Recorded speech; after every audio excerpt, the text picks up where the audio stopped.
નમસ્કાર દર્શક મિત્રો, આપ જોઈ રહ્યા છો 24 ન્યૂઝ ગુજરાત, જ્યાં સમાચાર છે સત્યના પક્ષે અને જનતાના માટેની લડત છે નિરંતર.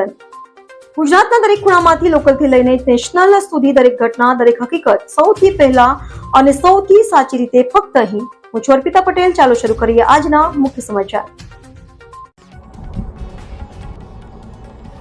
સોનગઢ બાબા રામદેવ પીર તથા ભાતીજી મહારાજ જયંતિ ઉત્સવ ભવ્ય રીતે ઉજવાયો. 40 વર્ષથી ચાલી આવતી પરંપરા પાલખી ભવ્ય રીતે ઉજવાઈ.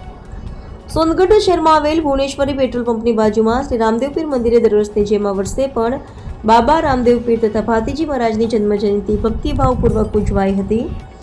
આ પવિત્ર પરંપરા શ્રી સદગુરુ ગુલાબદાસ મહારાજના આશીર્વાદથી છેલ્લા 40 વર્ષથી અવિરત રીતે ચાલુ છે. આ વર્ષે પણ ગુરુ પરંપરાના આશીર્વાદ અને ભક્તોની વિશાળ ઉપસ્થિતિ વચ્ચે ઉત્સવ ભવ્ય રીતે યોજાયો હતો.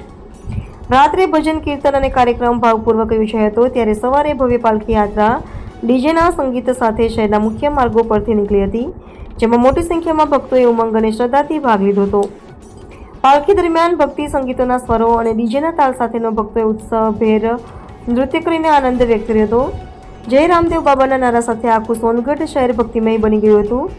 યાત્રા દરમિયાન ફૂલવર્ષા, આરતી તથા ભંડારોનું આયોજન પણ કરવામાં આવ્યું હતું.